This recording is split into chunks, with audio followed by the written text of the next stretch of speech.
Bueno, muy bien. Voy a presentar unos casitos en velocidad Paola Jiménez. Entonces, por favor, muy atentos, nadie se pierda.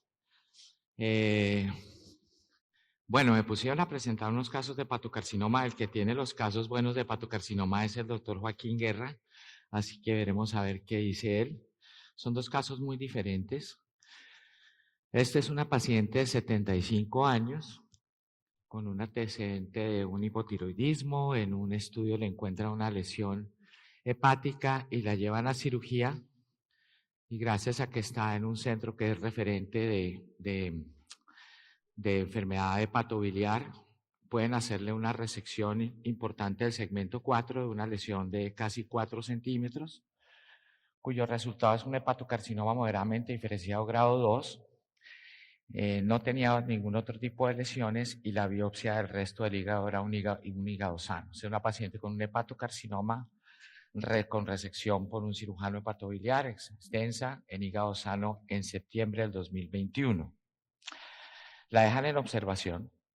En seguimiento, en marzo del 2022, evidencian que aparecen unas nuevas lesiones muy pequeñas que tienen por resonancia magnética un comportamiento característico de carcinoma hepatocelular, por lo cual con su antecedente deciden hacerle ablaciones, complementan la evaluación con PET-CT, donde ustedes ven pues el tipo de captación y los tamaños de las lesiones. Eso lo hacen en marzo del 2022, o sea, ya completaba más o menos unos 8 meses en seguimiento. Hasta ahí no la había conocido. En junio, la paciente ya sí presenta una progresión, que es la que ven ahí, 72 milímetros, de una lesión previa que era una de las que había hecho ablación, tenía componente quístico, componente sólido y nódulos satélites adyacentes, también con características del comportamiento del medio de contraste, características de carcinoma hepatocelular. Y hay otra lesión en el segmento 8, que es la que ustedes ven ahí, y también tenía enfermedad peritoneal. La paciente ahí ya presentaba dolor. Ahí es donde la envían. Es una paciente que pues no tiene hígado cirrótico, está en excelentes condiciones generales, y entonces se presentó en junta. Es una paciente que no tiene antecedente de cirrosis ni hepatitis y se considera iniciar manejo sistémico, que es muy controversial, con combinación de antiangiogénico y atezolizumab basado en Ilinbrave 150, lo cual hacia noviembre del año pasado ya tenía una respuesta del 26%, en excelentes condiciones generales, sin ningún tipo de toxicidad, y al momento lleva 11 dosis de tratamiento y continúa, tuvo la respuesta inicial y de ahí en adelante tiene una estabilización de la enfermedad. La paciente pues no ha sido considerada para trasplante hepático por el grupo de trasplante por la edad y en este momento pues ya tiene enfermedad peritoneal. La enfermedad peritoneal ha tenido mejor respuesta que la hepática y esa es la situación actual de la paciente. No, no tiene varices. Es que la paciente no es cirrótica. No, nada. Entonces es una paciente que tiene una respuesta menor que parcial con esta combinación con excelente tolerancia. Entonces aquí, pues las preguntas clásicas que hay ahora en la actualidad para este tipo de pacientes. Es importante para pacientes con enfermedad sistémica que no puedan llevarse a abordaje quirúrgico, tener una biopsia pretratamiento. Pues esta paciente en realidad la tenía porque le hicieron una resección, pero para pacientes cirróticos todos sabemos que es de los pocos tumores donde no es obligatorio tener una patología. Sin embargo, si le preguntan a la mayoría de los grupos de manejo sistémico de referencia en los Estados Unidos, están haciendo biopsia en estos pacientes. No están haciendo biopsia en los pacientes que tienen algún tipo de manejo quirúrgico. ¿Para qué? Para obtener un NGS y tener opciones diferentes después. La siguiente, es diferente el abordaje si el hepatocarcinoma viene de hígado no cirrótico, viene de hígado de cirrosis por hepatitis viral B o C o proviene de otros como cirrosis de tipo NASH. Cuando tuvimos esta presentación en CLOC hace unos 3 o 4 años, la hizo la doctora Marcela Orrego y claramente en ese momento los resultados de los estudios veían que los beneficios de la terapia con inmuno y antiangiogénico era muy semejante para todos los subgrupos. Ya en este momento se está diciendo que va mejor para los pacientes que vienen de hepatitis B y no es tan claro que la inmuno que sí, que la inmuno y antiangiogénico sea buena para el NASH, o sea igual de buena a un TKI potente, por ejemplo, LEMBA. Bueno, otra cosa que se está viendo que podría ser para la paciente que yo tengo, que tampoco lo hacíamos en la época de los TKIs, era después de un tiempo, si la paciente iba bien, intentar terapias locales, hacer TASE o hacer otro tipo de cosas. Sabemos que la situación inversa sí se ha hecho, hacer terapias locorregionales y luego manejo, pero esta situación también se está abriendo. Entonces, bueno, y se abren otro tipo de manejos sistémicos. Todavía hay campo para ofrecer a pacientes un TKI inhibidor del VEGF en la primera línea, independientemente del perfil de toxicidad, o sea, solamente por eficacia. Yo quisiera, doctor Vargas, parar un momentico ahí porque me ¿Echamos parece... para atrás? ¿Perdón? Sí, echamos aquí. No, en la que estaba, de TKI en primera línea, porque yo sí querría abrir un poquito la discusión de cuándo pueden considerar los panelistas o el público el uso de TKI en vez del beva-tesu en primera línea. ¿Cuándo creen que, pues además de tener la contraindicación clara para el beva por las varices esofágicas no controladas, ¿qué otro escenario creen que puede ser válido para que uno le ofrezca un TKI en primera línea? Yo creo que básicamente hoy en día no me plantearía otra opción si pudiera poner atezolizumab, ¿no? Pero es verdad que hay pacientes que no son candidatos a este tratamiento, pacientes anticoagulados que no estaban en el ensayo clínico incluidos, y nos podemos plantear si esos pacientes son candidatos a otras opciones. Pacientes con varices esofágicas no controladas, sabemos que tienen más riesgo de sangrado con bevacizumab y habría que plantear otras opciones.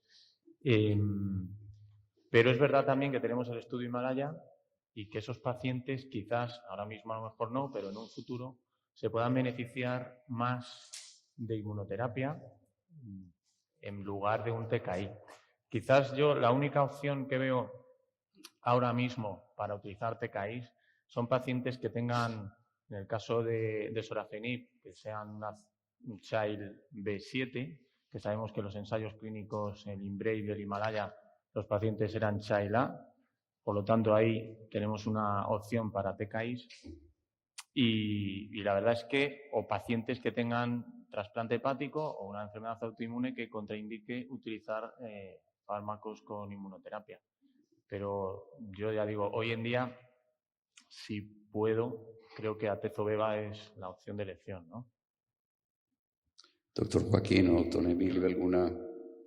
Creo que el doctor Ganén comentó todo, o sea, Y cuando uno vaya a usar TKI primera línea, ¿alguna preferencia entre el LEMBA y el sorafenib?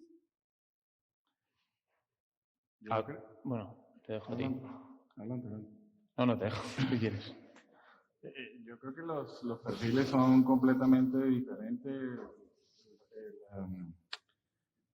El embatinib como tal, si bien los estudios son cabeza a cabeza no inferioridad, la toxicidad es completamente diferente, sobre todo la parte del manejo de la hipertensión, que no la vemos frecuentemente con los pacientes que están con sorafenib.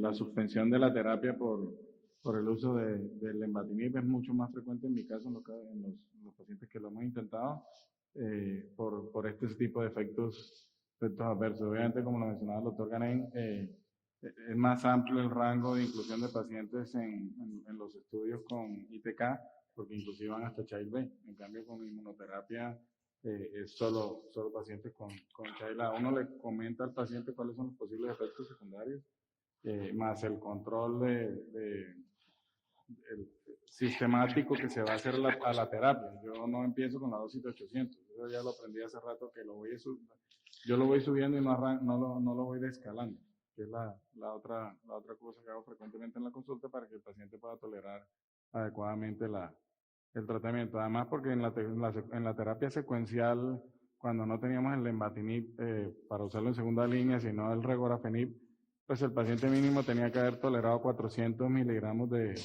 sorafenib mínimo por 20 días. Entonces, pues si arranco con la dosis mínima, por lo menos alcanzo a meterlo en que duró un mes.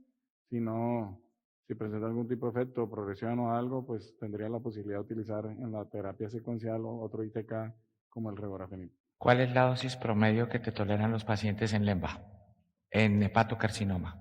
En LEMBA, 16 más o menos. La voy a poner más difícil. El estudio del EMBAC tiene 19.8 meses de supervivencia. Dicen es el estudio negativo más positivo de la historia de la oncología. Si uno tiene una cirrosis y un hepatocarcinoma que proviene de NASH, que son la mayoría de los de aquí nuestros, le haría, pudiera recibir cualquier tipo de terapia, se iría con LEMBA en la primera o con atezolizumab, teniendo en cuenta la polémica de que parece que el número de pacientes en inmuno en el NASH no va tan bien, o eso todavía es demasiado preliminar.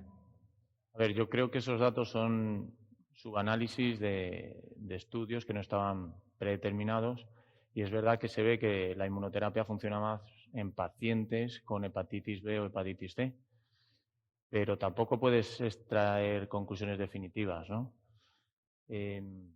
Yo creo que a día de hoy para mí sigue siendo la primera opción atezolizumab, y si no funciona, pues utilizar un TKI. ¿A mi paciente le harían algo local en este momento? ¿Le harían quimioembolización, TASE? Yo creo que con carcinomatosis peritoneal me costaría. Ya van en 5 milímetros, ¿no? Empezaban casi en 3 centímetros.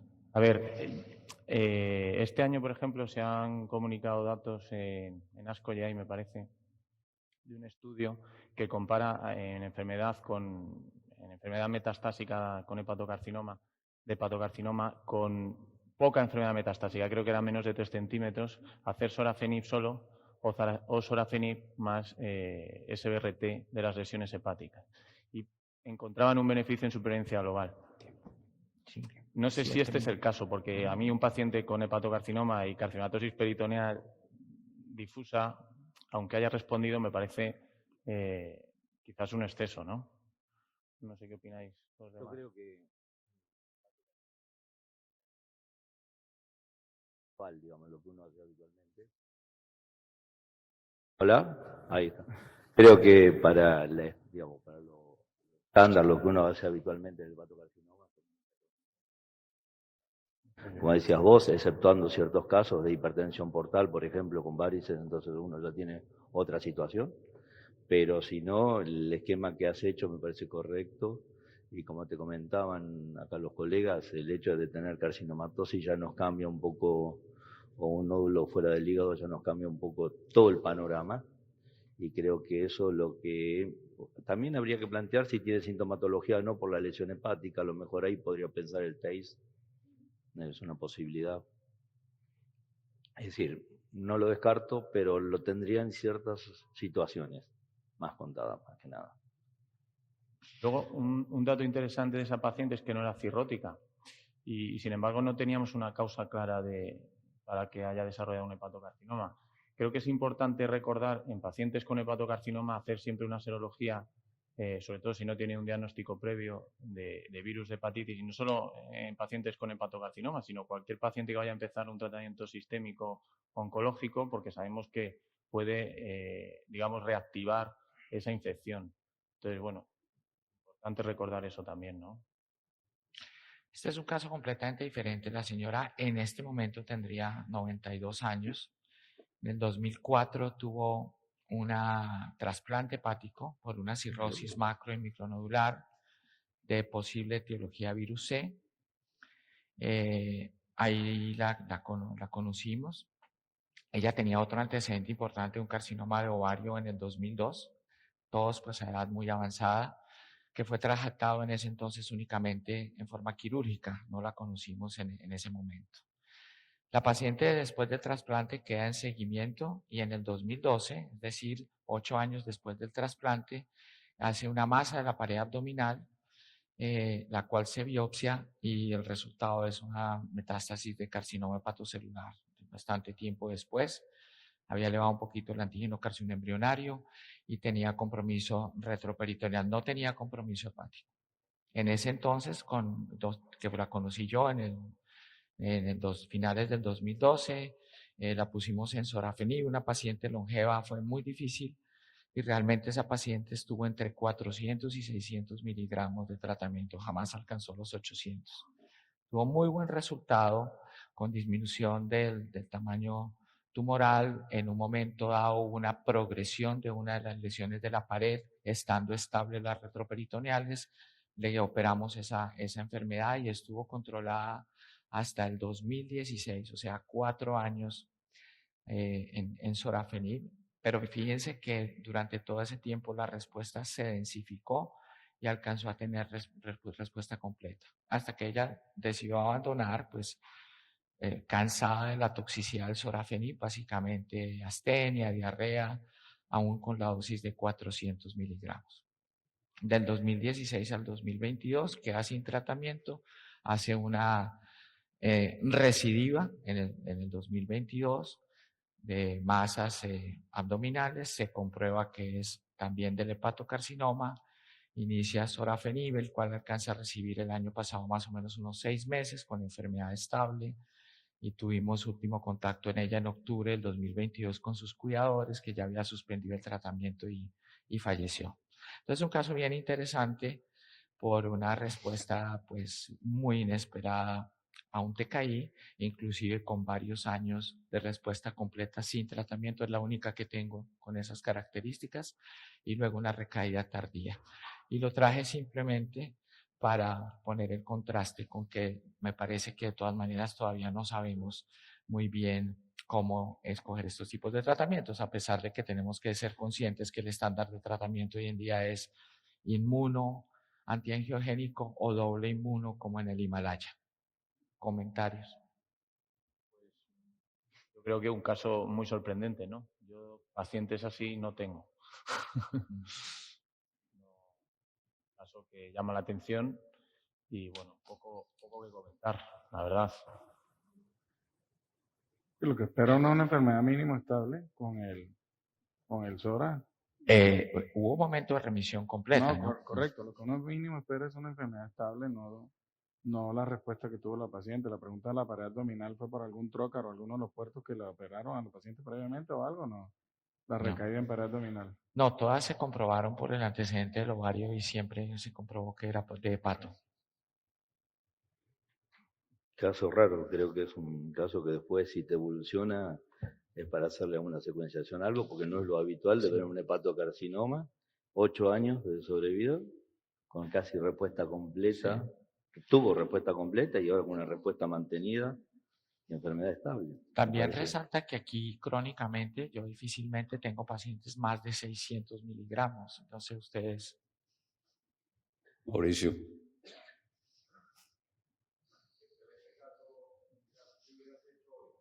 En esta señora,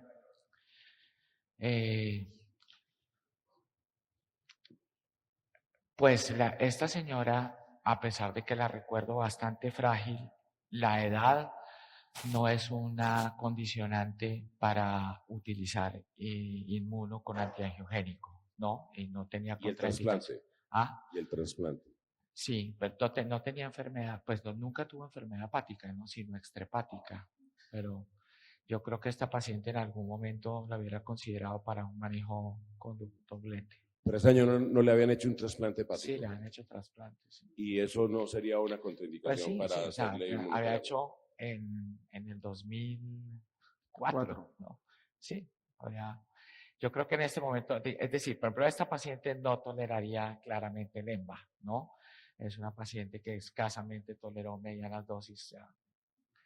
Y lo que se hizo, pues el manejo con terapias locales, sí, no la consideraría por el antecedente a pesar del tiempo que había pasado. No sé. Bueno, esta paciente, si se hizo trasplante, la verdad que para mí sería la candidata a recibir sorafenib, ¿no? Sí, Yo creo que con un trasplante poner inmunoterapia. sí, muy difícil. Yo creo que hoy en día haría exactamente lo mismo. Es que llegó con cirrosis y por eso fue que la trasplantaron. No Sí. tenía lesiones hepáticas. Si entiendo la pregunta de Mauricio, si llegara ese paciente hoy con inmunoterapia, ¿se haría el trasplante? Es la pregunta de Mauricio, sí o no. Ella se trasplantó en el 2004. No, por eso, pero sí. si llegara hoy con todas las herramientas que tenemos, si sería candidata, pues en la edad que tenía en ese momento, en el 2004, un trasplante hepático. Y si Creo que tuviera sí, la porque, edad. claro, creo que sí, porque la paciente no tenía lesiones hepáticas y entraría en el programa de trasplante hepático por cirrosis. Sí. Por Sí, sí, cirrosis. sí. Ah, Pero sin lesiones, no tenía... sin hepato. Sí. Bueno, doctor Vargas, muchísimas gracias. Continuamos entonces, por favor, el aplauso para el doctor Vargas. Continuamos entonces con el doctor Ismael Gani. Él es oncólogo clínico del Hospital Universitario La Paz de Madrid y nos va a traer un caso bastante lindo de colon. Vale. Bueno, antes de nada me gustaría agradecer a los organizadores la invitación para este curso, que la verdad es que aprendemos mucho cada año que asistimos, ¿no? Os traigo un caso de cáncer de colon con mutación en BRAF V600E metastásico que he puesto más allá de un marcador de mal pronóstico, ¿no? Se trata de una paciente, una mujer de 66 años. La historia se remonta a 2007, diagnosticada de un adenocarcinoma grado 2 de sigma, perforado, T4 y con ningún ganglio afecto, pero solamente se resecaron 10. En ese momento se decidió hacer un tratamiento adyuvante con Celox, basado en oxaliplatino, por 8 ciclos.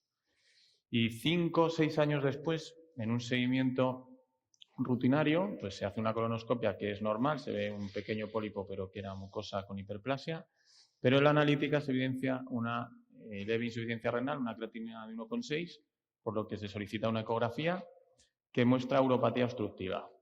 Se hace un escáner que confirma ese hallazgo y que parece que es todo secundario a una lesión de 30 milímetros que está englobando y obstruyendo el uréter izquierdo en contacto con la sutura sigmoidea. En ese momento se sospecha una recaída periureteral y, tras comentarlo en el comité, se decide resecar el implante y en la cirugía pues tienen que hacer una nefrectomía izquierda para poder resecar. La anatomía patológica confirma el adenocarcinoma de colon, una recaída del adenocarcinoma de colon, grado 2, con márgenes libres. Y aquí planteo 3 preguntas a la sala. La primera, si alguien hubiese hecho un PET antes de... Dime, Ray. El motivo de la nefrectomía no... Pues para poder resecar el implante tuvieron que hacer la nefrectomía. Y era la única lesión que había. La única, efectivamente, por escáner. Entonces, pregunta, ¿alguien hubiese hecho un PET antes de la resección? Nosotros hacemos PET antes de la resección. Bueno, hay alguna mano levantada. Tímidamente. Vamos a ver si hay que pedir el PET o no. Las guías de la NCCN y de ESMO recomiendan o plantean valorar hacer un PET en pacientes con enfermedad metastásica potencialmente resecable, pero en realidad la evidencia es poquita.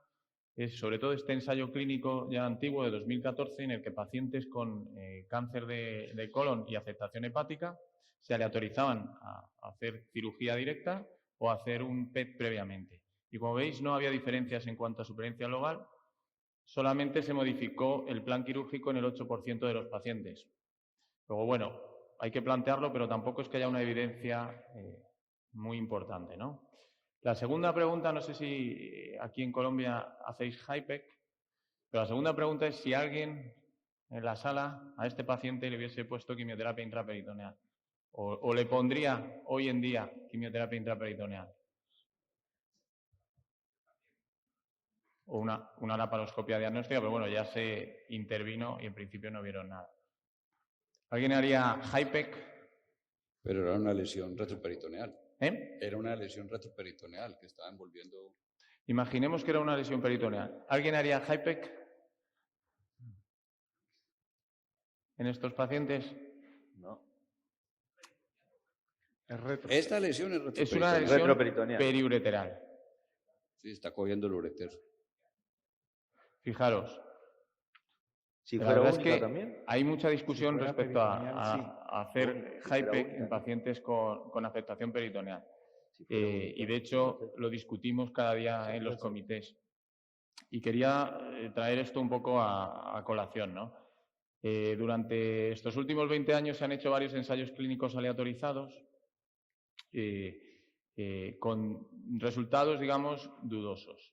Por un lado, aquí traigo los dos ensayos de la parte de arriba que evalúan, por un lado, administrar solamente quimioterapia, esa sería la rama control, o por otro lado, administrar quimioterapia intraperitoneal y previamente una cirugía de citorreducción. En esos dos estudios, como veis, se ve un beneficio para la rama experimental que lleva cirugía y HIPEC. Luego tenemos los dos estudios de abajo. El último es el PRODIGT 7, que se comunicó en ASCO y se publicó en 2021 y que es el que incluye más pacientes. Y estos dos estudios son diferentes, ¿no? En la rama control se hace quimioterapia y después se hace la cirugía de citorreducción, mientras que en la rama experimental lo único que se añade es la quimioterapia intraperitoneal. Y estos dos estudios, como veis, fueron negativos. Luego, yo creo que a día de hoy hay que intentar resecar las lesiones, pero el papel de la quimioterapia intraperitoneal está muy discutido. Y eso es lo que plantean tanto las guías ESMO como las guías de la NCCN. Pero si alguna se beneficia es esta. Porque muchas veces tenemos hepática y peritoneal. Esta tiene una peritoneal limitada. Yo creo que... O sea, la pregunta realmente, nosotros, sobre todo hacia el 2018 que salieron los estudios holandeses, pues los mandábamos a evaluación para HIPEC, ¿no? Probablemente luego los estudios que cayó la evidencia, pero sí hemos enviado a esos pacientes y esta sería la ideal, ¿no? A ver, Pero nosotros... en una lesión única yo me plantearía siempre primero en colon la cirugía. Correcto. Si tiene factibilidad quirúrgica ni me planteo. La cirugía yo creo que queda fuera de toda duda y sobre todo en esta paciente que habían pasado 6 años. O sea, yo creo que eso está claro. Yo estoy hablando de hacer quimioterapia intraperitoneal añadida a la cirugía. Y eso yo creo que se lleva discutiendo 20 años, se ha estado haciendo mucho y yo creo que a día de hoy no podemos plantear hacer quimioterapia intraperitoneal independientemente de que sea una lesión o del PCI. Es verdad que en el estudio PRODIGT, como veis ahí, los pacientes que tenían un PCI intermedio de 11 a 15 parecían beneficiarse, pero tampoco tiene mucho sentido. Ni se beneficiaban los que tenían poca carcinomatosis ni los que tenían mucha, sino... Entonces, yo creo que de momento hay que descartar hacer quimioterapia intraperitoneal, ¿no? Y así lo recogen las guías también. Y por último, ¿alguien pondría quimioterapia adyuvante a esta paciente? ¿Alguno más que con el PET? No. ¿Qué mutaciones tiene? No hicimos mutaciones en ese momento, solamente porque no íbamos a plantear quimioterapia sistémica. Solamente se hizo la inestabilidad de microsatélites, que era un tumor estable. Entonces... ¿Era estable? Era estable. O sea, no les hacen independientemente, o sea, el solo hecho de tener enfermedad metastásica no le hacen el perfil de mutaciones. Si no lo vamos a utilizar, no. Es decir, nosotros pedimos el perfil de mutaciones cuando tenemos pensado administrar una primera línea de quimioterapia sistémica con intención de controlar la enfermedad. En este caso se ha resecado, no hay enfermedad a otro nivel y por lo tanto pues no lo solicitamos. Respecto a la quimioterapia adyuvante, tampoco es que haya mucha evidencia. Tenemos varios estudios de quimioterapia perioperatoria o de quimioterapia adyuvante en pacientes con enfermedad metastásica, hepática, con beneficio en supervivencia libre de progresión, pero sin beneficio en supervivencia global. Y tenemos datos de pacientes de estudios retrospectivos que parece que hay un beneficio, pero realmente yo creo que lo hacemos todos sin una base tampoco muy clara. Yo sí quería, perdón, Sí. volver a la pregunta del doctor Vargas. O sea, en el escenario de enfermedad metastásica resecada de R0, ¿qué opina el resto de los panelistas de ordenar o no ordenar el perfil molecular de la neoplasia? Muchas veces tratar de recuperar el bloque original con el tiempo que lleva la paciente. No, pero es que en esta que es un R0, o sea que por tenemos... eso digo, o sea, lo hago en la patología original y si no lo puedo tener en la patología original, en la recaída. Pero sí lo trato, pues es una enfermedad metastásica de entrada, por estar perforado un T4 que estaba perforado, yo sí le pido el CARRAS y el NRAS como para tener, y el BRAF para tener todas las posibles herramientas a la recaída, porque sabe tarde que temprano la paciente, en este caso demoró 4 o 6 años en recaer, pero tarde que temprano va a recaer. Emilio. Yo creo que es un paciente que tuvo 6 años de sobrevida libre de enfermedad. Uno del lado izquierdo, uno plantearía que es un pronóstico bastante aceptable o bueno. Y como comentaron, uno hace el estudio para tomar una conducta. Habitualmente, realmente en la práctica, siempre que tenemos un avanzado, nosotros le hacemos el perfil. Es decir, no tomamos la conducta médica, no hacemos ninguna, pero tenemos a lo mejor un panorama pronóstico más que predictivo. Podría llegarnos a decir eso, pero por la evolución que tiene el paciente de 6 meses, uno plantearía que tiene una buena evolución, no BRAF, por ejemplo. Sí, porque para mí lo que la haría candidata a solicitarle las pruebas es que ya es una enfermedad metastásica. Y yo le haría las pruebas en la metástasis que estoy resecando, que tengo ahí en la mano, que me está mostrando lo que está pasando con la enfermedad. Sí, ¿verdad? Posiblemente al principio sí no, pero ahí en la enfermedad metastásica, si sea R0, ya es enfermedad metastásica. Yo de todas maneras, a ver, al final yo pido las cosas si las voy a utilizar. Si no las voy a utilizar, creo que no tiene mucho sentido gastar recursos, ¿no? Esta paciente es verdad que tiene riesgo de volver a recaer, pero bueno, podría no recaer. Entonces, a mí no me va a cambiar la conducta tener el resultado del RAS ni del RAF. ¿Me podría cambiar la conducta en 2007? Probablemente no, porque no se hacía de rutina la inestabilidad de microsatélites, pero hoy en día sí que se hace y sobre todo se tiene muy en cuenta a la hora de plantear una adyuvancia en un estadio T4 N0. Porque probablemente a ese paciente, si tuviese inestabilidad de microsatélites, no le habríamos puesto tratamiento adyuvante. Entonces yo creo que eso sí juega un papel muy relevante en la adyuvancia. Pero tener en cuenta el RAS y el BRAF, en mi opinión, en esta paciente y en este momento, creo que no aporta mucho. Sí, la mentalidad es diferente porque ellos hacen el testeo del bolsillo de la sanidad pública. Entonces, a ellos se los evalúan. Entonces, si va a hacer un tratamiento adyuvante sin enfermedad, pues si no va a utilizar ningún anticuerpo, pues no lo pide. Nosotros, como desde el tercer mundo profundo se demora 2 meses hasta que te llega o hasta que consigues el bloque, si sirve el bloque, si no sirve el bloque, enseguida pensamos en pedirlo porque es una paciente con muy alto riesgo de recaída. Esa es la diferencia de la percepción. Sí, de acuerdo con Ray, pues aquí lo hacemos para saber que para tenerlo preparado. Y si es del lado izquierdo, le pido R2 también. O sea, MSI, CARRAS, MRAS, BRAF, R2 del lado izquierdo. Lado derecho, igual, pero sin R2. Para saber que... Igual, también me puedes decir que a la siguiente recaída sería mejor hacerle una líquida. También cierto, pero es mejor, por lo que acaba de decir Ray, tener de la muestra. Perfecto. Ricardo. No nos ha contado cómo ha sido la evolución del antígeno carcinoembrionario. Esa es una pregunta. Y la otra pregunta es, ¿usan en seguimiento biopsia líquida? ¿Usan, perdón? ¿En seguimiento usan biopsia líquida? A ver, el CEA, la verdad es que no lo recuerdo. No sé si lo elevó o no. Creo que no, porque no lo he puesto en la analítica. Solo he puesto que tenía una creatinina de 1,6, o sea que probablemente no lo elevó. Y en el seguimiento no hacemos biopsia líquida. A día de hoy. ¿No hacen seguimiento con antígeno carcinoembrionario? Sí, con antígeno carcinoembrionario sí. Digo con biopsia líquida, me refiero con DNA tumoral circulante, ¿no?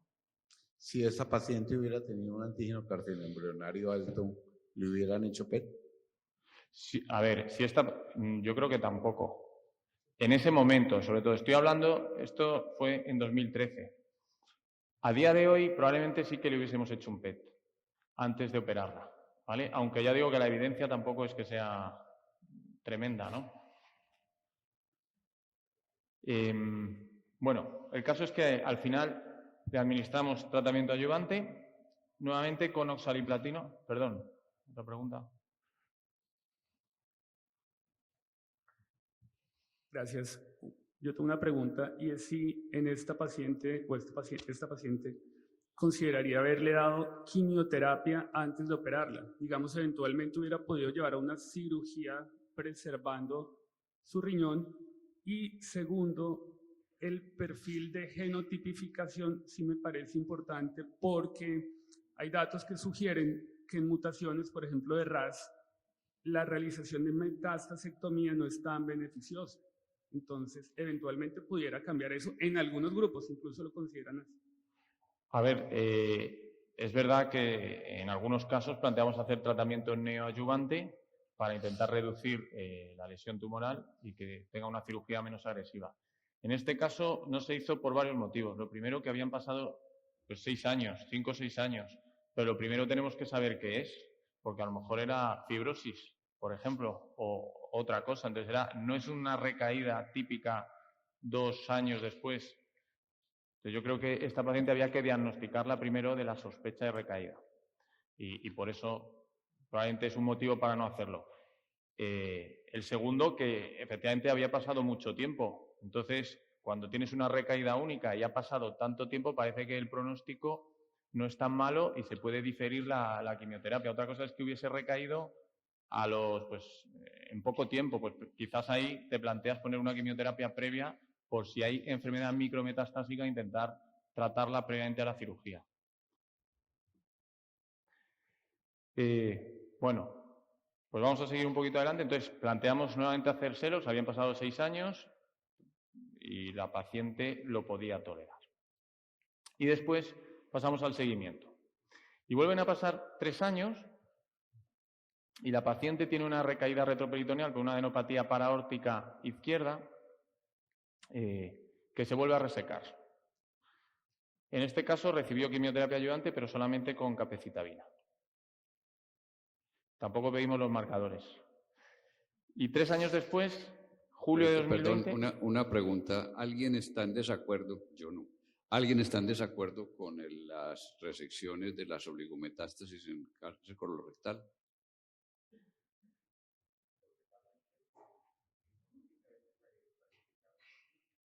Por eso, recaídas como oligometástasis.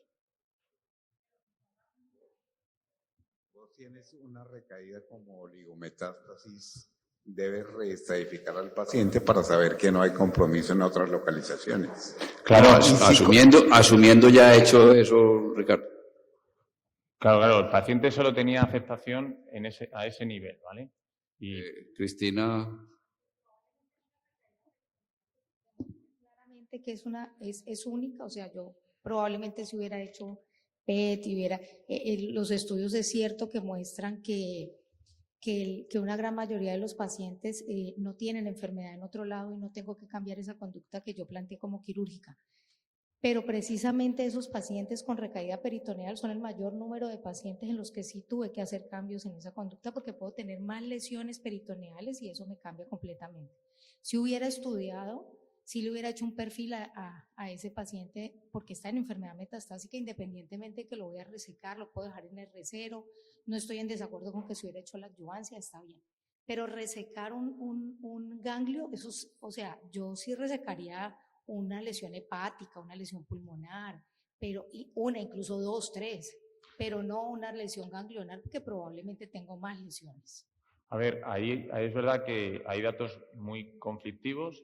En algunos casos, incluso, en vez de hacer linfadenectomía, lo que se hace es radioterapia con intención radical.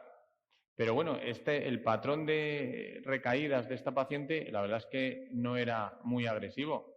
Entonces, yo creo que hay que seleccionar los casos y plantearlos en función de la situación del paciente. Y en este caso se hizo así. Es verdad que hemos tenido otros pacientes con más de una lesión en las que lo que se ha hecho ha sido radioterapia y en algunos otros casos no hemos hecho nada, como en este caso. En este momento, en julio de 2020, ya tiene una recaída irresecable, porque tiene afectación retroperitoneal, ilíaca, laterocervical izquierda. Y en este caso fue ya 3 años después. Y solo ganglionar. Y solo ganglionar.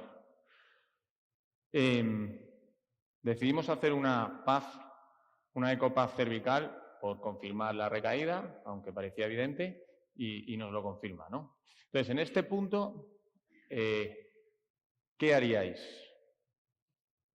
¿Alguien haría el perfil mutacional? Claro. Y ahora todo Aquí hace rato. Y ahora se lo...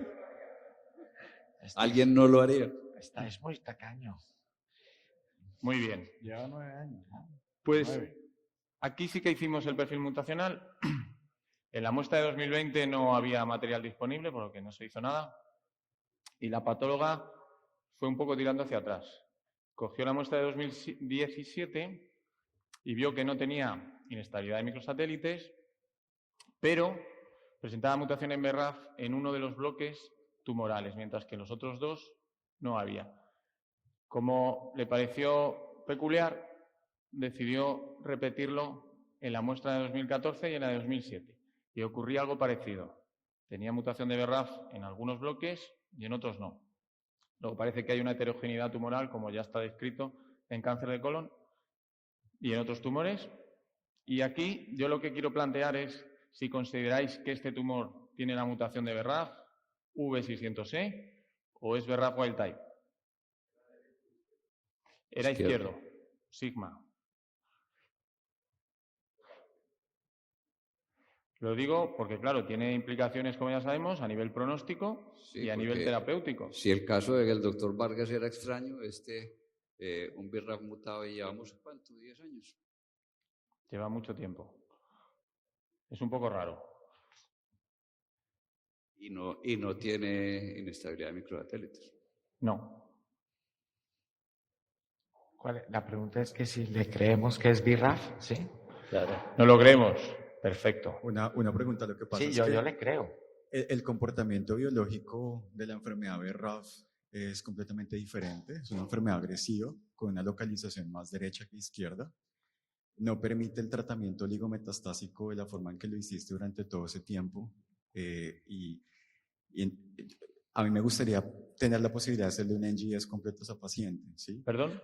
Me gustaría tener la posibilidad de hacerle un NGS a ese paciente o mirar si esa paciente no puede tener inestabilidad microsatelital que no se hayan dado cuenta por inmunohistoquímica, porque yo me imagino que tú le hiciste determinación de expresión de proteínas de reparación por inmunohistoquímica, pero esta no es la única forma de identificar los pacientes inestables. Una tercera parte de los pacientes BRAF mutados son inestables y una tercera parte de los inestables son BRAF mutados.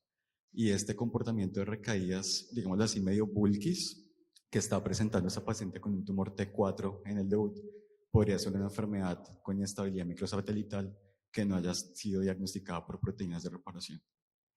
A ver, yo creo que la probabilidad de que esta paciente tenga realmente inestabilidad de microsatélites es muy baja. ¿Por qué? Pues hombre, es muy raro, aunque el año pasado vimos un caso, que tenga inestabilidad de microsatélites sin encontrarlo en la inmunohistoquímica. Es realmente raro. También es raro en colon izquierdo. Este es un tumor colon izquierdo, menos frecuente. Y tampoco tiene antecedentes familiares como para pensar que lo pueda tener. Entonces, realmente nosotros no nos planteamos hacerle a este paciente buscar la mutación en sangre. Y luego, ¿me has preguntado otra cosa más? No. NGS no le hicimos porque, a ver, tiene una aparente mutación, ¿no? BRAF V600E, que en principio te bloquea la posibilidad de tener otras alteraciones, ¿no? Es complicado tener varias mutaciones en este paciente. Mauricio. Yo creo que tiene una mutación accionable, pues, y yo probablemente correría con esa información, por dos razones. Una, porque pues la encontré y creo que es algo para la que puedo darle algo, que se está comportando muy distinto a lo que uno esperaría del BRAF, que uno espera una enfermedad con una supervivencia libre de progresión muy corta, con una enfermedad más evolutiva grande. Hay una cosa que no la va a detectar el NGS y es el fenotipo metilador, pues con silenciamiento epigenético, que de pronto uno podría pensar que es esto, pero más si fuera del lado derecho, o sea, tendría, o sea, un SIMP sería una cosa que uno podría pensar en un momento determinado, pero digamos que lado izquierdo francamente positivo, yo creo que hay elementos para uno pensar que se podría beneficiar del tratamiento. La otra cosa que podemos pensar es que esa mutación está, pero que realmente no está jugando, en este caso, un papel muy importante en la evolución de la enfermedad, ¿no? Y a nadie se hubiese hecho una biopsia líquida para ver cómo está realmente la enfermedad a nivel sistémico, ver realmente cuál es el clon que está planteando o provocando la progresión de la enfermedad. ¿Alguien haría biopsia líquida? Por ahí un par de 3, 4. Bien. Lo digo porque existe una importante correlación entre tejido y DNA tumoral circulante en cáncer de colon. Este es un estudio reciente del año pasado, donde, como veis, hay una línea pues, bastante homogénea en cuanto a cualquier tipo de mutaciones, pero también incluyendo BRAF. Es verdad que había muy poquitos pacientes en esta serie, pero hay una correlación clara previamente a iniciar tratamiento sistémico. Y además, en cáncer de colon, la biopsia líquida tiene ciertos escenarios donde nos puede permitir utilizar, digamos, o plantear estrategias de tratamiento. Y eso lo hemos visto de forma prospectiva en el estudio Cronos, que os recuerdo que es un estudio fase 2, en el que los pacientes recibían tratamiento con anti-EGFR en primera o segunda línea. Después, a la progresión, recibían otro tratamiento quimioterápico y a la progresión se planteaba recibir panitumumab en monoterapia, solamente para aquellos pacientes que por biopsia líquida no tenían mutación ni en RAS, ni en BRAF, ni en EGFR. Y de esa manera se conseguía hasta un 30% de respuestas. Luego, parece que en cáncer de colon puede tener un papel la biopsia líquida ya contrastado. Eso está muy bien, pero nosotros no hicimos biopsia líquida. Así que nos quedamos sin la información y... Pero una cosa.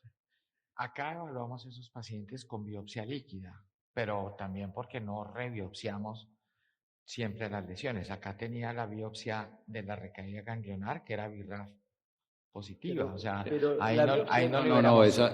esa fue BRAF negativa. Nosotros hacemos la biopsia líquida en el sentido de que un paciente para rechanger, es decir, un paciente que ya le hice panitumumab o cetuximab, es decir, un inhibidor del receptor, y me progresó, le hice bevacizumab, le hice otra línea, y si quiero reinducirlo, ahí hago la biopsia líquida en colon. Yo otra indicación hoy asistencial no le veo. No sé ustedes, yo sí, biopsia líquida el sería BRAF esa salió en la indicación. última, ¿o no? En la última. ¿Perdón? En la última no se hizo porque solamente era citología, no había material suficiente para hacerlo. Tenemos los datos de las muestras previas. Pero de acuerdo con Emilio, no había recibido manejo sistémico ahí, entonces no habría por qué pensar que se negativizó ni nada. Sí, exacto. Listo. Sí, a ver, el papel que puede tener ahí la biopsia líquida es ver realmente cuál es el clon tumoral que está provocando la progresión de la enfermedad. Si existe si existe realmente mutación de BRAF o no en la actualidad, ¿no? Pero bueno, al final no teníamos esa opción, así que no lo hicimos. Y os planteo con la información que tenemos qué tratamiento pondríais a este paciente. Anti-EGFR pondríais, irinotecan, oxaliplatino, combinaciones con inhibidores de BRAF. ¿Quién pondría tratamiento a este paciente y con qué? Pensando que es BRAF mutado, la primera línea es fosfopeo. Lo único, tiene neuropatía residual. Entonces, fulfiribeo. Si no tenés... Ya había recibido, sí. Bueno, la primera línea estándar sería algo con oxaliplatino y bevacizumab, ¿sí? Anti-GFR solo, sin otro bloqueador de la vía, más abajo, para prevenir como la resistencia por vía cruzada, no lo pondría. Pero esta paciente tiene pues ya imposibilidad de uso de oxaliplatino por una neuropatía, entiendo que una neuropatía persistente. Y el irino solo tampoco va tan bien, ¿sí? En estos tipos de mutaciones BRAF B600. Tripletas, pues digamos desde el metaanálisis de la doctora Cremolini, que nos muestra que no hay beneficio en supervivencia global tampoco, y eventualmente uno consideraría una tripleta más bevacizumab si uno pensara en que vamos a obtener más respuesta eventualmente para una metastasectomía, pero este no es el caso. Entonces, bastante difícil sería FOLFIRI con bevacizumab o eventualmente irnos a un Beacon que está para segunda línea. Perfecto. Pues eso es lo que hicimos. Pusimos tratamiento con... Ahí no me va. Con Beacon, ¿sí? No me va la... No sé dónde tengo que enfocar. Bueno, tratamos a este paciente con FOLFIRI y bevacizumab. ¿Voy para allá? No.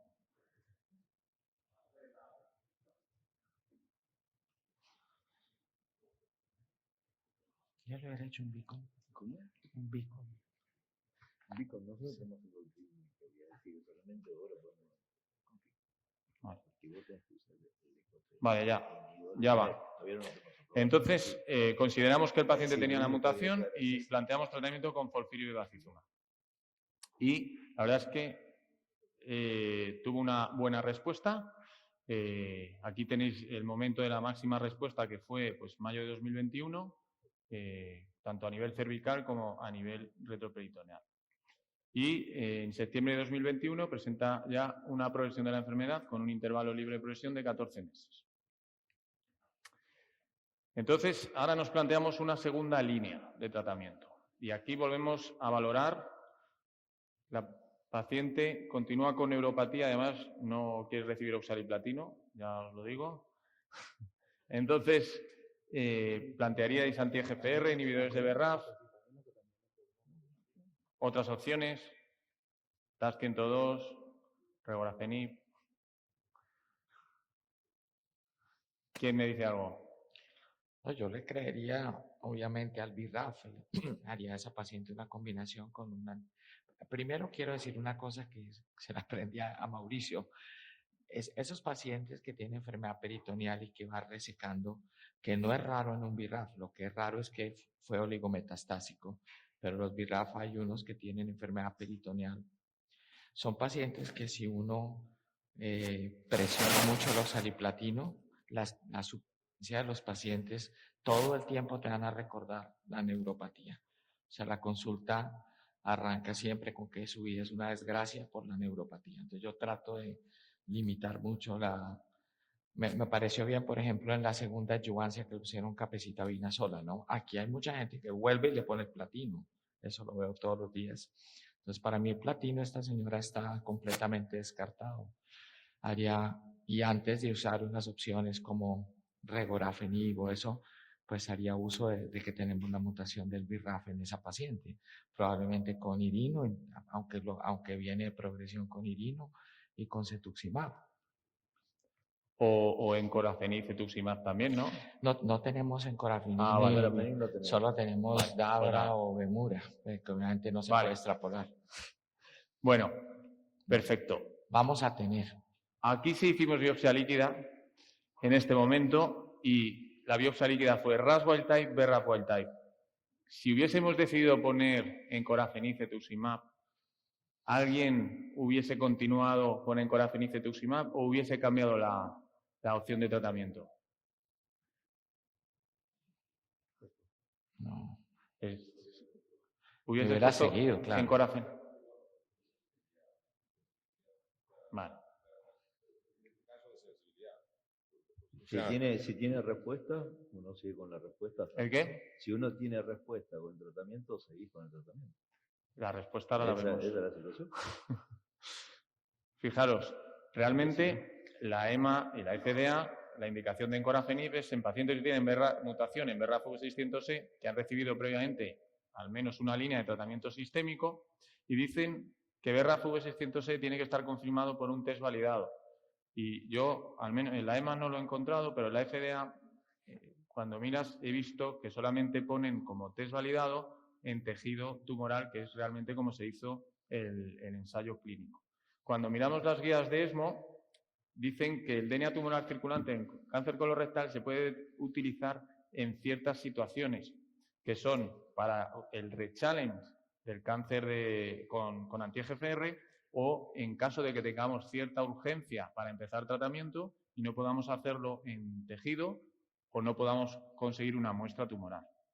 Luego, a día de hoy, realmente para utilizar encorafenib no tenemos validada esta opción, aunque yo creo que probablemente sea el futuro, igual que ha pasado con el rechallenge con panitumumab. Y estos son los datos del estudio Beacon, que ya sabéis que hay una clara mejora en supervivencia global con una hazard ratio de 0,61 respecto a la rama control. La paciente fue tratada con cetuximab encorafenib, a pesar de los resultados de la biopsia líquida, y se consiguió una enfermedad estable durante 5 meses, momento en el que aparecen nuevas adenopatías.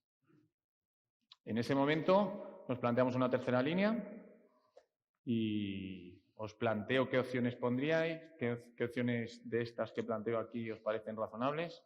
Oxaliplatino de momento lo hemos descartado, TAS-102, regorafenib o TAS-102-beva. No tenemos no regorafenib. Estos son los datos del estudio Sunlight que se ha comunicado en ASCO GI este año. Y como veis, la asociación de Avastin a TAS-102 mejora claramente la supervivencia global con una hazard ratio de 0,61 y también supervivencia libre de progresión, entre otras cosas, y tasa de respuestas. Pero esto es nuevo, en aquel momento no teníamos esta información y planteamos tratamiento con TAS-102 y la verdad es que la paciente está evolucionando bastante bien. Es verdad que parece que hay ahí una leve captación a ese nivel, pero yo creo que es el corte.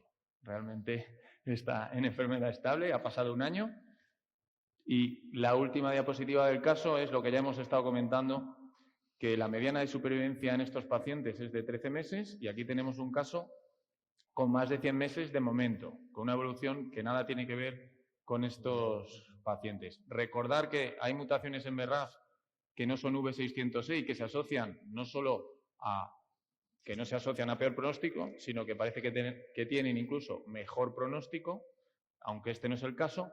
Y luego hay algunos datos de pacientes con mutaciones en BRAF V600E que pueden evolucionar mejor. Por ejemplo, este es un estudio reciente con muy poquitos pacientes, pero aquellos que por biopsia líquida aclaraban la mutación de BRAF tenían una supervivencia mucho mejor, como veis, con una hazard ratio de 0,07 en cuanto a supervivencia libre de progresión y de 0,09 en cuanto a supervivencia global respecto a los pacientes que no aclaran BRAF.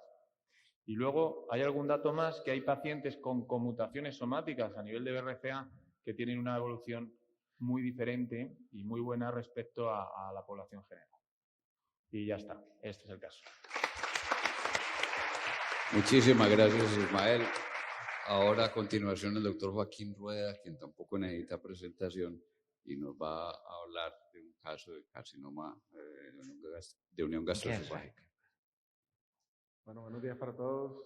Gracias a Ray por la invitación.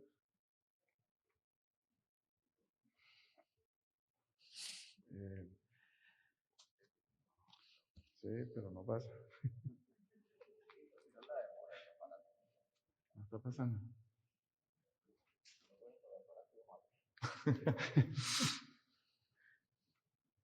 Ya. Tenemos un paciente de 75 años con comorbilidad de diabetes tipo 2, una hipertensión arterial primaria y un tabaquismo con un IPA de más o menos 25 paquetes año. Este paciente a sus 75 años tenía estos síndromes geriátricos, déficit visual, patología en cavidad oral, desnutrición, algo ya de queja de pérdida de memoria, dependencia para las actividades instrumentales en la vida diaria. Básicamente él lo refería por sus limitaciones visuales, y obviamente alto riesgo de caída y alta probabilidad de sarcopenia a la evaluación inicial. En agosto del 2021 empieza con disfagia y pérdida de peso más o menos 15 kilogramos. En septiembre del 2021 se le realiza una endoscopia que muestra una lesión exofítica en tercio distal de esófago, clasificada como un Siwer 1, que ocluía el 90% de la luz.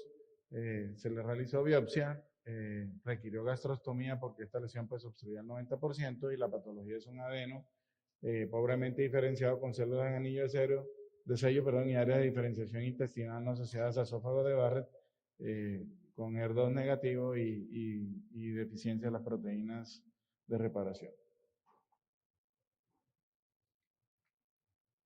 Acá.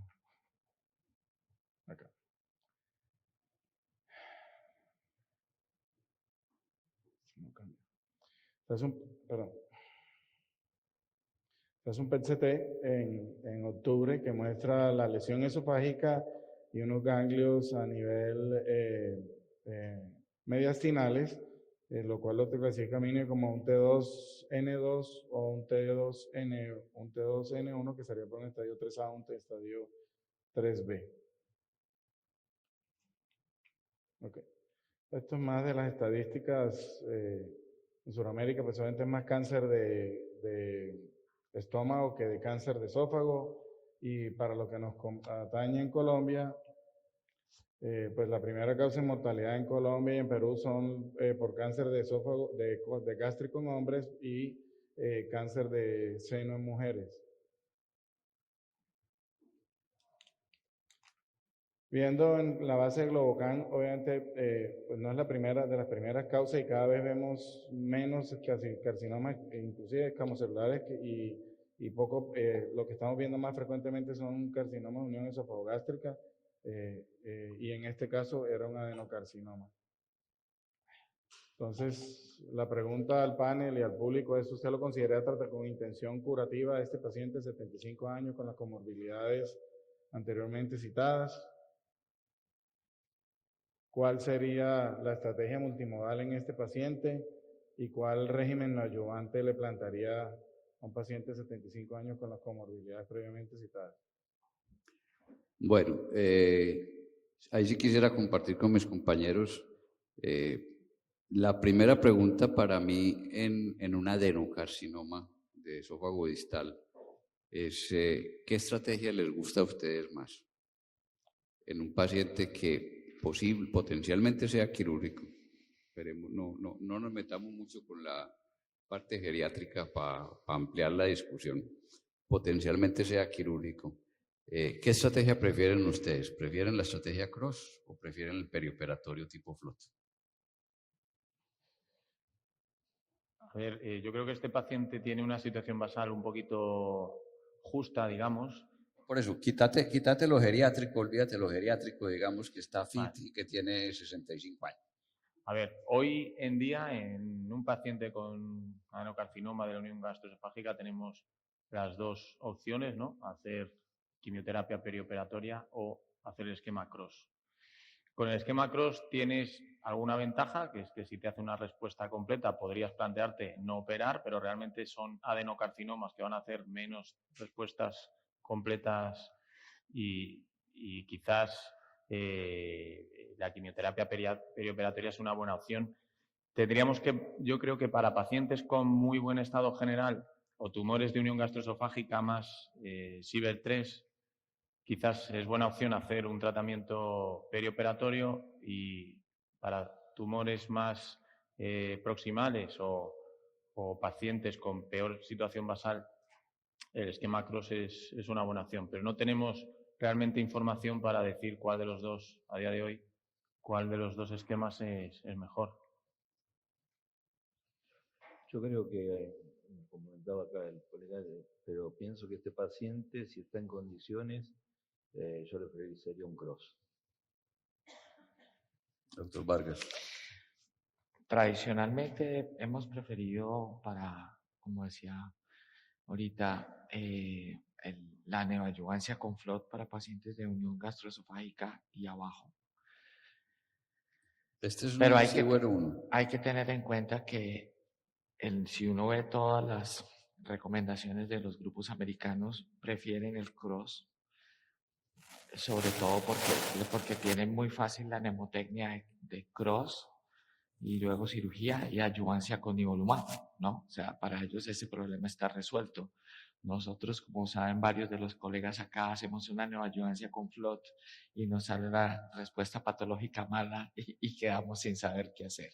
Entonces hay que tener en cuenta que en el nivel americano están muy sesgados hacia cross para hacer esa secuencia, pero nosotros creo que generalmente hacemos FLOT para esos pacientes, sobre todo Siewert 3, pero independientemente de eso, muchas veces hemos hecho FLOT en unión gastroesofágica.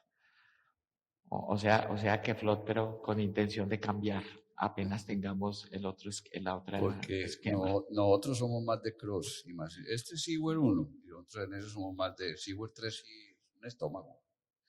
Pero el 1 nosotros somos más de cross, aún en adenos. Yo tengo como un comentario. Hola.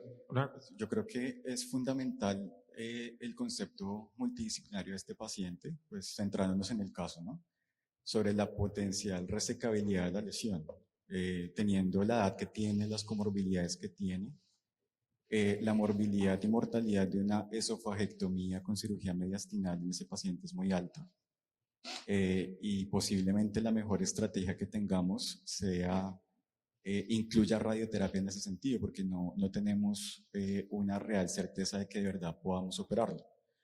A mí me asusta un poco que la histología es en células en anillo de sello, y esa histología por lo general genera recaídas más a distancia incluso, o progresión durante un tratamiento de quimiorradio.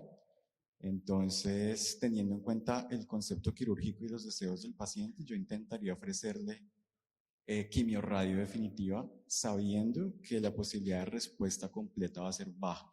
De hecho, las nuevas guías de ESMO no lo recomiendan como una estrategia definitiva, sino sencillamente como una estrategia neoadyuvante. Pues como ustedes saben, en el CROSS la respuesta completa de los adenocarcinomas fue más o menos un 25%. A nosotros, a veces en este tipo de histologías de alto riesgo, nos gusta quimioirradiar más con FOLFOX, porque la histología posiblemente requiera una quimioterapia un poco más eficaz de control sistémico, además de radiosensibilizante que no tiene las dosis de carboplatina paclitaxel que usamos con el CROSS convencional, y definitivamente hablar con el radioterapeuta de entrada para que este paciente reciba 50 grays de dosis total de tratamiento, porque si estos pacientes a veces los dejamos con 41 grays, pues sí que va a ser insuficiente para controlar la enfermedad. Sigue, Juan. Igual hay un estudio comparativo que comparó la parte de realización de CROSS en la mortalidad quirúrgica, ¿no? Entonces, en este tipo de pacientes le ofrecería mucho mejor la quimioterapia, la de CROSS, por la edad, ¿no? La comparación fue con CF, con cisplatino más 5-fluoracilo, donde la mortalidad quirúrgica fue mucho mayor en pacientes de edad avanzada. Pues en el algoritmo decidimos en este paciente, obviamente, como mencionaba el doctor Ballén, la evaluación de geriatría, y si hay alguien que tiene más fe con un oncólogo, son los geriatras. De verdad, créanme que ellos hacen 50.000 escalas, no solo el Bartel. El paciente fue candidato para hablándolo con el paciente y su familia, manejo quirúrgico. Se planteó la estrategia con cirugía, se hizo quimiorradioterapia con este paciente, esta es la evaluación, y básicamente lo colocamos en el CROSS, hablando como lo ha mencionado el doctor Gómez, es un Siewert 1, se planteó la estrategia con él con CROSS, sin embargo sabemos que les va mucho mejor en escamocelular. El resultado que presentaron en ASCO ya este año, a finales del año pasado, también mostraron que la sobrevida, inclusive para adeno a 10 años, que no la tenemos todavía con el FLOT 4, está por el 35% comparado contra el 25% en los pacientes que fueron manejados exclusivamente con cirugía. Sin embargo, existe otro estudio que es el NEOAEGIS, que es también un fase 3. Sin embargo, este estudio tiene cuando se inició el estudio, el esquema o el backbone de quimioterapia era SF y no lo que hoy consideraríamos como la mejor opción en caso tal que sería el FLOT 4, solo el 18% de los pacientes recibieron FLOT 4, entonces pues obviamente no es el mejor comparador, dado que no era la mejor o lo que consideramos hoy en día la mejor terapéutica disponible para el SF comparado contra las tasas de respuesta de FLOT. Sin embargo, la edad no es limitante, como lo vemos aquí. Este es un estudio donde muestran más de 150 o 120 pacientes, los cuales nos muestran que, independiente de la edad, la toxicidad es similar en pacientes jóvenes versus mayores de 65 años de edad, y esto fue lo que se realizó con el paciente en su esquema de manejo. Yo trato de correr, pero no cambia.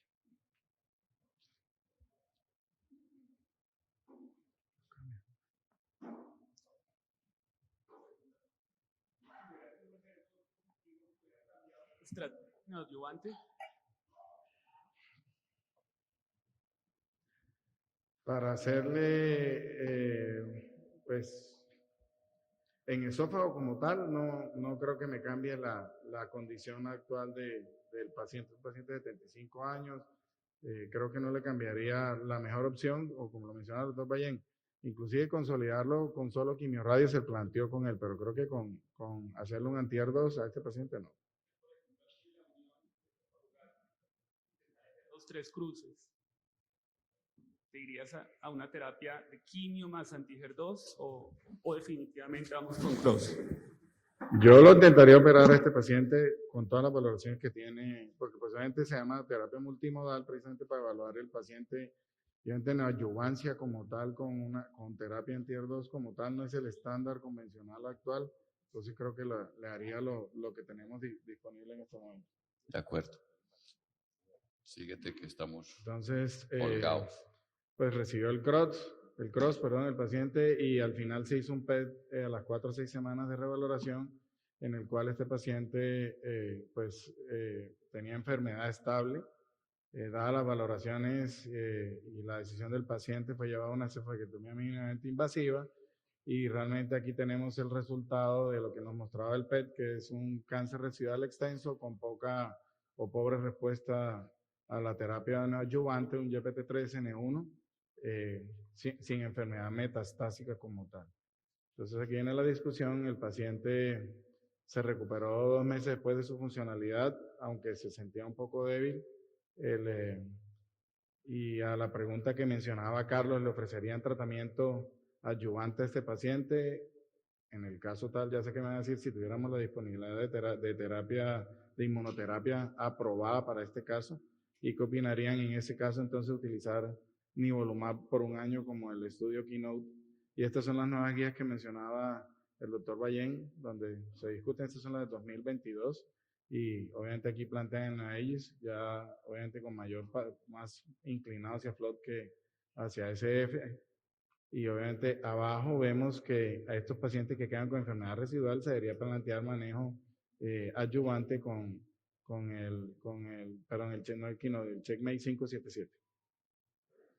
Sí, este sería el caso que si tuviéramos el NIO, evidentemente era candidato para NIO. Nosotros no tenemos el NIO. No creo que haya estándar de ayudancia en este tipo de pacientes. No, el esperar en estos pacientes, sabemos que el 75%, más por la histología y más por el tipo de tumor, que el 75% de los pacientes van a recaer antes del año. Y obviamente a una de las preguntas que hacía Carlos, si FLOT o CROSS, muchos de los pacientes, más del 90% de los pacientes en CROSS completaron su tratamiento, versus casi un 40% de los pacientes después de la cirugía con FLOT no recibieron la parte adyuvante. La última pregunta. No, listo, doctor. Doctor Joaquín, es usted muy amable. Tenemos que parar para poder. Bueno, y ahora ha sido acompañante nuestro en este evento el doctor Emilio Bataguelli, quien en la actualidad es presidente de la Sociedad Argentina de Oncología Clínica y director de la carrera de especialidades de oncología clínica. Nos va a presentar un caso de carcinoma de vesícula, me dijiste. Bueno, buenos días, muchísimas gracias por la invitación, y yo sé que todos ustedes estuvieron toda la mañana acá para escuchar vía biliar, no colon ni digestivo, sino vía biliar, que es un tema bastante interesante. Cáncer de vía biliar, primero de todo, no es un tipo de tumor, sino que es un acúmulo de tumores, el cáncer de vesícula biliar, los cánceres de los conductos biliares, intrahepáticos, extrahepáticos, distales, proximales, y también el cáncer de la ampolla de Vater. Es decir, es un grupo. Pero este grupo tiene diferencias ya moleculares totalmente distintas. Los intrahepáticos son muy diferentes al resto. Tienen una cantidad de mutaciones, especialmente de IDH, importante, alrededor del 10%, y tienen más que nada funciones del receptor del fibroblasto, el receptor de crecimiento del fibroblasto.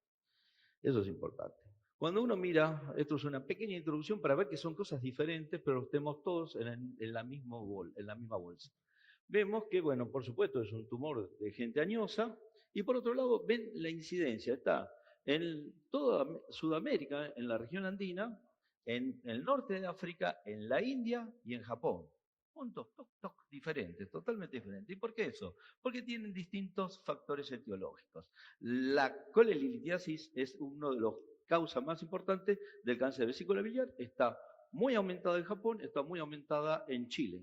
Cosa muy importante. No así las infecciones.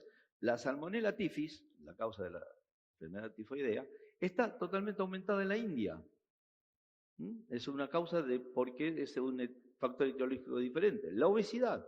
Han mostrado que los pacientes, las mujeres obesas especialmente, tienen un riesgo mucho mayor de tener un cáncer de la vesícula biliar. Es un 1.59 solamente por 5 kilos por metro cuadrado. Es un punto importantísimo. Es decir, que en el occidente se da más por la obesidad. Los factores etiológicos del coliocarcinoma no son los mismos que de la vesícula biliar. En esto están más relacionados con la colangitis esclerosante, es decir, con procesos infecciosos o irritantes de la vesícula, de los conductos que nos llevan a su fibrosis. Estoy haciendo lo más rápido posible. Me dieron 0 minutos, 6 minutos tengo para hablar. Caso 1. Primer casito, caso corto. Mira a Ray cómo mira de feo. Muy simple. 78 años, muy buen performance status, una mujer añosa, performance status muy bueno. En junio del 2021, un tumor de 17 milímetros del segmento 4 a nivel hepático, una colangio, lo que se ve sí es una dilatación, bueno, que no podemos marcar, una dilatación muy marcada de la vía biliar, más que nada del lado izquierdo. En septiembre, que estaba programada su cirugía, la señora hace una colangitis, hay que llevarla a UTI, mejora un poco su estado general, se recupera, y en el mes de diciembre se hace la cirugía. ¿Alguien hubiera hecho algún otro tipo de tratamiento? ¿Al grupo? ¿Perdón? ¿Algún otro tipo de tratamiento? No. ¿Neoadyuvancia? No. Porque hoy está la neoadyuvancia del vesícula biliar, pero no. La conducta sí, en tumores de la vía biliar, sí se puede ofrecer es hacer una cirugía amplia. Hacer una cirugía bien amplia, que a esta señora se le hizo una hepatectomía izquierda ampliada con resección de los ganglios, allá tienen la biopsia, y es un colangiocarcinoma de grandes conductos, clásico tumor de Klaskin, llamado habitualmente. Pero un estadio, impresionaba mucho más, pero un estadio 1. Pero tenía una invasión perineural a todo el mundo. ¿Adyuvancia? ¿No adyuvancia? Yo creo que sí, ¿no? Adyuvancia con capecitabina, el estudio BILCAP. ¿Alguien De acuerdo. no hubiera hecho eso? Bueno. Acá todos estamos con el BILCAP. Siempre se discutió la adyuvancia en tumores de vesícula biliar y digamos, del tracto biliar. Los primeros trabajos todos estaban asociados quimio más radioterapia. La asociación de quimio-radioterapia era el ítem importante y se veía un beneficio especialmente en los pacientes con R1 o que tenían ganglios positivos. Nuestro paciente no tenía ni R1 ni ganglios positivos. El BICAP, como comentaba el colega, acá importante, el BICAP lo que demostró es una diferencia muy significativa, pero todos los grupos se beneficiaron. El estadio 1, 2, 3 se benefició, los R0, no sé por qué, se beneficiaron más que los R1, es decir, que es un paciente indicado para hacerle un BICAP. Hay muchos más protocolos, tuvimos la duda en hacer entre gemcitabina y capecitabina, pero la conducta tratamiento simple es la capecitabina. Es decir, este es un paciente que se le hizo tratamiento con capecitabina. Muy simple. Este es el caso ideal, lo lindo de los tumores de la vía biliar. Cirugía y lo curamos. Y ahora no quiere entrar el malo. No, es que no pasa. El VAR nos va a tener que dar tiempo extra. Acá está. El segundo caso es una paciente femenina de 63 años, antecedentes más que nada un colon irritable, estaba colectimizada la señora, en diciembre del 19 comienza con un dolor difuso, dispepsia, se pone ictérica, una bilirrubina de 5, una fosfatasa alcalina elevada. Se le hace una angioresonancia en febrero del 2020 y se ve una imagen periampular poco definida.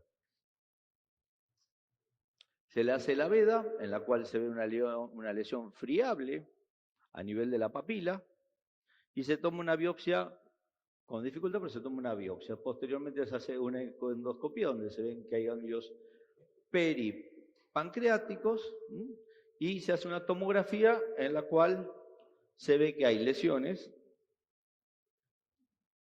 pequeñas, pero bien subpleurales a nivel de pulmón, un ganglio a nivel mediastinal, por supuesto la dilatación del Wirsub y la dilatación de vía biliar, y ganglios retroperitoneales.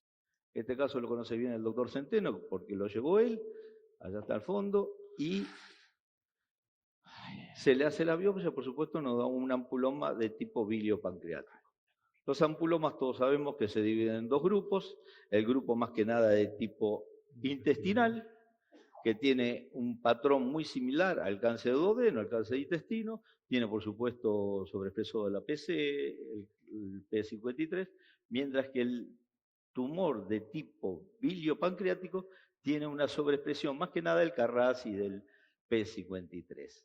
Son dos tipos de tumores diferentes. Tienen patrones genómicos diferentes, igual el tumor de diferenciación pancreática no tiene el mismo patrón que el cáncer de páncreas, son entidades diferentes. Tratamiento a este caso. Doctor Vargas, son todos casos clínicos simples, no sin bibliografía, esto es qué es lo que hacemos porque vía biliar no lo vemos habitualmente, menos del 3% de todos los tumores digestivos. El ampuloma la verdad es que entra dentro de un grupo, si ya los tumores de vía biliar entran en un cajón desastre, los ampulomas aún más, porque muchas veces ni siquiera son ampulomas, son tumores periampulares, que no, a veces son tumores de páncreas que se han extendido hacia la ampolla de Vater, y muchas veces no sabemos muy bien ni lo que estamos tratando. Y en los ensayos clínicos, los ampulomas se incluyen muchas veces dentro de los ensayos de cáncer de páncreas, otras veces en los ensayos de colangiocarcinoma. Entonces, digamos que lo podríamos tratar como un cáncer de páncreas, y otra corriente, teniendo en cuenta la anatomía patológica, es utilizar un tratamiento como un tumor de vía biliar. Si tenemos en cuenta esa opción, pues la primera opción de tratamiento sería cisplatino gemcitabina y a lo mejor añadir durvalumab, ¿no? Y si pensamos tratarlo como un cáncer de páncreas, pues tenemos las opciones de folfirinox o abraxane gemcitabina.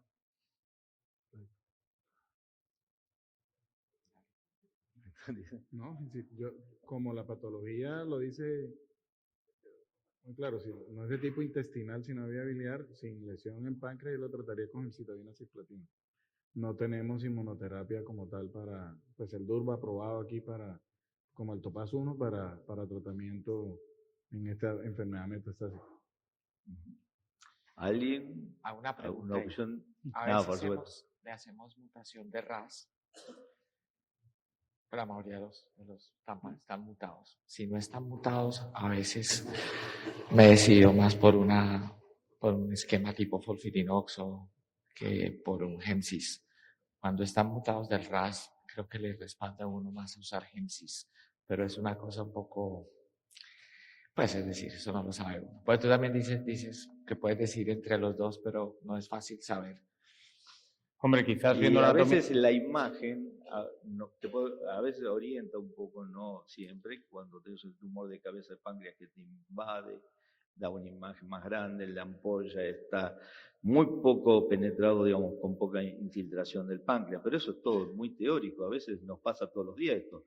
No sabemos muy bien si es un páncreas avanzado que está tomando hacia el duodeno o es realmente un tumor de ampolla váter. Los tumores de ampolla váter a veces son bastante benignos, con una resección simple, basta. Este ya estaba metastásico desde el comienzo.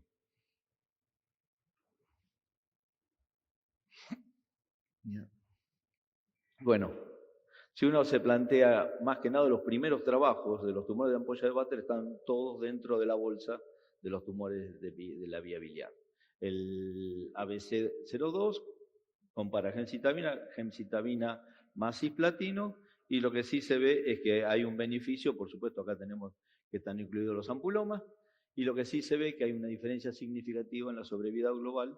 El grupo que lleva cisplatino más gemcitabina tiene 11 meses de sobrevida global versus 8.1 mes que tiene el esquema con gemcitabina solo. Lo mismo ocurre con la sobrevida libre de progresión, que es de 8 meses versus 5 meses. Se hizo otro protocolo que es el Project 38, que es el FOLFIRINOX, para compararlo versus gemcitabina cisplatino. Lo que demostró es que el esquema del FOLFIRINOX modificado tiene peor sobrevida global, peor sobrevida libre de progresión y peor calidad de vida. Por supuesto, seguimos con el cisplatino con cisplatino gemcitabina. Y este es el último trabajo que fue publicado el año pasado, que es el trabajo en el cual compara el esquema de gemcitabina más cisplatino versus gemcitabina cisplatino durvalumab, en el cual muestra un beneficio, es una P significativa, se toma como el gol estándar hoy en día, pero miren las curvas de sobrevida global y la diferencia es de 12 meses versus 11 meses. Estamos hablando de un mes más de sobrevida. Es decir, el inconveniente, no sé cómo estarán acá en Colombia, nosotros en Argentina, para pedir un protocolo inmunoterapia, durvalumab, sin PDL1, me pueden pegar, no saben por qué, pero no tiene PDL1, inmuno no va, no es así. Pero bueno, hay que explicar eso al auditor, mandarle los trabajos, todo, para que nos autorice algo. Y en sí, si uno mira la curva, es un mes de diferencia, el costo es enorme, la diferencia es muy marcada. Lo único interesante que tiene esa curva es que al final se produce un poco la cola de pato que tienen habitualmente la inmunoterapia. Que yo creo que eso sería un puntito que me juega más a favor, muy bajo, 10, 15%, pero lo tengo. Sobrevida libre de progresión, también significativa a nivel de la P, pero estadísticamente solamente un mes. Hay otras primeras líneas que uno puede utilizar. Nosotros usamos la gemcitabina cisplatino en este caso. El paciente comenzó en junio del 2020 y estuvo hasta enero del 21. Tuvo una toxicidad hematológica grado 2, el resto bien tolerado. En abril del 21 se hace un PET y se ve progresión de enfermedad. Y lo que más marca es la lesión a nivel del mediastino, los ganglios ahí a nivel peripancreáticos y un ganglio a nivel de región, digamos, a nivel del cuello. ¿Qué conducta tomaría al panel? La segunda línea es para esto que está aprobado con FOLFOX. Lo hemos tratado como un colangiocarcinoma, entonces la segunda línea sería FOLFOX y la otra opción sería buscar alteraciones genéticas que nos pudieran permitir utilizar un tratamiento dirigido. Otra cosa es que luego lo podamos poner, pero, ¿Qué hacemos pero con los datos? buscarlo habría que intentarlo. Sí, igual, por eso un paciente con estos pronósticos tan malos, estando fit, yo le pido de entrada los RAS. Si está montado el RAS, ya sé que vamos a curso corto. Si no está montado el RAS, pido un NGS en algún momento. Y bueno, como dice, después miramos a ver qué sale IDH2, EGFR3, Claro que siendo ENTRAC. extrahepático, pensaría uno que lo más probable es un ER2. El ENTRAC sigue siendo muy bajo en todos estos. BRAF también sale. BRAF. Sí, exacto. BRAF Pero también. pedir los RAS de entrada, que aquí para nosotros es fácil y está patrocinado, ya te diferencia si tienes que buscar más o no.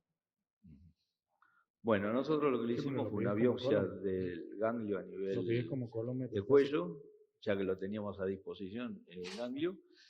Por supuesto, se lo medimos a la misma patólogo que nos puso adenocarcinoma ampular tipo pancreático biliar.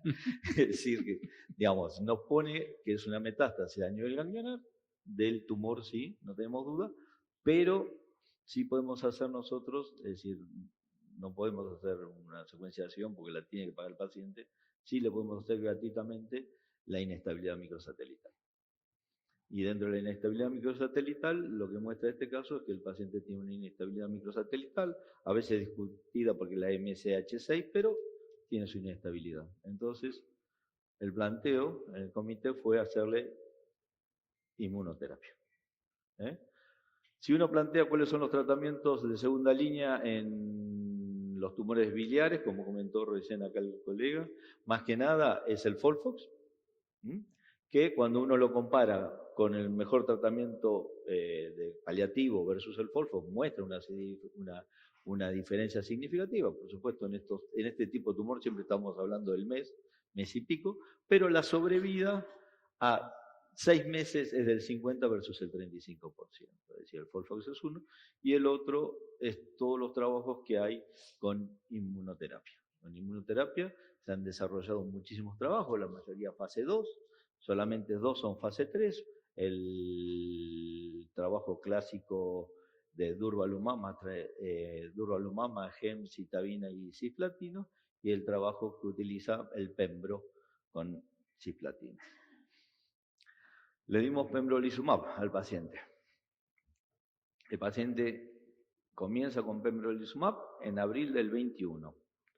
Uno espera que el pembro o la inmuno limpie todo. Bueno, nosotros a los 3 meses el paciente presenta progresión de enfermedad, con lesiones nuevas, que eso, uno cuando a los 3 meses tiene progresión de la enfermedad, pero local, uno a veces discute si eso no es una pseudo progresión, pero acá había lesiones nuevas, ¿no? Igual, antes de gastarla... Sí.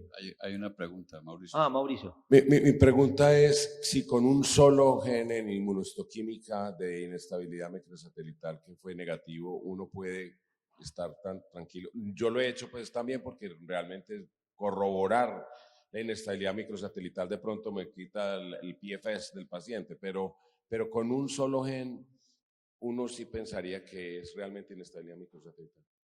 No. Biológicamente sabemos que no, pero es algo que tenemos a mano, como decías recién.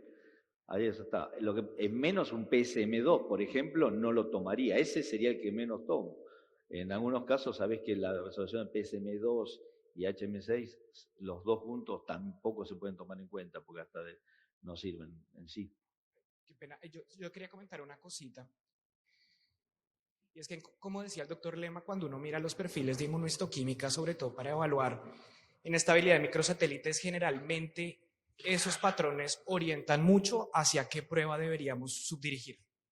Cuando uno ve MSH6 solo, digamos que sobre todo en este tipo de tumores, lo primero que uno piensa es en una variante en MSH6 patogénica, y lo más probable es que estemos hablando de un componente germinal de la misma. Entonces, al menos la inestabilidad de microsatélites por inmunohistoquímica justificaría estudios adicionales que puedan orientar, digamos, que otros manejos. También porque, por ejemplo, la inestabilidad de microsatélites germinal tiene otras connotaciones para el paciente en términos de segundos primarios, y claramente pues el tema de familia, y adicionalmente el comportamiento biológico germinal, mejor dicho, de una mutación patogénica germinal.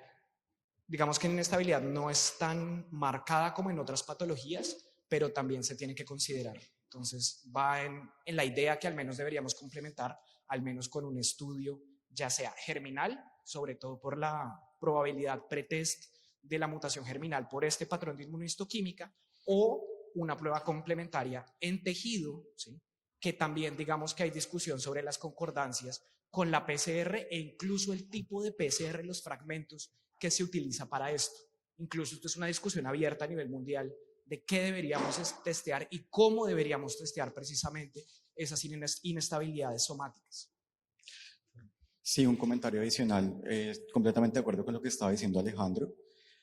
También hubo una discusión muy grande en ASCO GI recientemente sobre este tema. La conclusión a la que se llegó es que si bien cualquier pérdida de expresión de proteína de reparación le permite a uno iniciar una inmunoterapia, uno debería confirmar el estado de inestabilidad microsatelital cuando se produce pérdida solamente una de las proteínas que trabajan de parejas. Es decir, aquí si yo hubiera tenido pérdida de MSH2 y MSH6 estaría más tranquilo, pero solo con una pérdida de MSH6 incluso podría ser un error de la inmunohistoquímica de la prueba que se empleó. Entonces el paso siguiente sería iniciar tratamiento y pedir la inestabilidad mediante PCR. Lo mismo pasa con MLH1 y PMS2. Sí, lo comentaba recién Mauricio, me parece. Bueno, por supuesto el paciente a los 3 meses presentó progresión de enfermedad, se corroboró y ante progresión de enfermedad, ¿qué tratamiento le hubieran ofrecido al paciente? Folfox todavía no ha recibido, ¿no? No recibió. Pues sería una opción, ¿no? Y eso nosotros planteamos, la paciente estaba con un hipotiroidismo, salía un esquema, entonces hicimos capecitabina. En enero del 23, la paciente progresa nuevamente de enfermedad, acá ya vemos con mayor compromiso hepático, persiste la lesión a nivel mediastino superior, peripancreático, y a nivel del cuello. Entonces ahí le indicamos el Folfox. La sobrevida fue muy prolongada para un tipo de tumor tanto pancreático como por vía biliar. Es decir, es un caso bastante atípico. Pero hizo casi todos los tratamientos que tenemos a disposición en los tumores de vía biliar. Esto es lo práctico, esto es lo que nosotros hacemos, esto es lo que nos pasa a todos, en todos lados.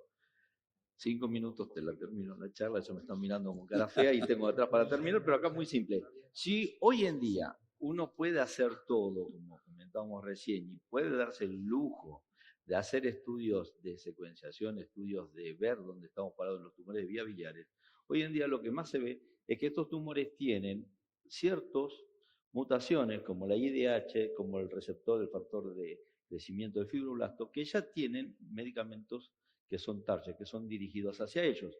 Allá tenemos toda la lista de medicación que podemos lograr tratar a estos tumores de tipo de la vía biliar. Y yo puse mi inconveniente. Mi inconveniente que esta es la guía de ESMO del año 2022, sacó una hora hace un mes atrás, la del ESMO del 23, que después vamos a nombrar las 2 palabritas. El inconveniente mío es eso, los $3.500 que tiene que pagar el paciente. El sistema de salud en mi país no lo reconoce y la mayoría de los pacientes, nosotros tenemos una filosofía de la salud pública, es decir, el Estado te tiene que pagar todo, recurso, amparo, lo que sea, pero lo tiene que pagar todo. Entonces, esos 3.500 nos cuesta mucho, además el dólar está por las nubes, y la gente indigente no lo puede pagar para nada. Ese es mi gran inconveniente hoy en día. Basándose en este trabajo, es un trabajo interesante, sí hoy en día creo que hay ciertos estudios que uno puede hacer, que es más que nada ver la fusión, no las mutaciones que puede ver, porque hay muchas mutaciones del receptor del factor de crecimiento fibroblasto, sino más que nada la fusión, la mutación de IDH, el NTRK, la inestabilidad y el BRAF, esos de base. Muy lindo todo, cuando uno empieza a buscar los trabajos como son realmente, el NTRK, en el primer trabajo que se publicó en el abstract en ASCO, un solo colangiocarcinoma había en el grupo. El trabajo en que mostraron en ESMO, en el cual también hacen solamente sobre sobre tumores digestivos, 2 tumores de la vía biliar, 2. Es decir, hacer una apreciación que el NTRK se da en todos los tipos de tumores, es muy específico. Sí, este es un punto importante y es un trabajo interesante, que es el inhibidor, es un TK que inhibe más que nada la fusión del receptor del crecimiento fibroblasto. Porcentaje de respuesta más del 35% de los casos, más que interesantes, y una respuesta completa del 3%, pero sí una duración corta, solamente 7 meses.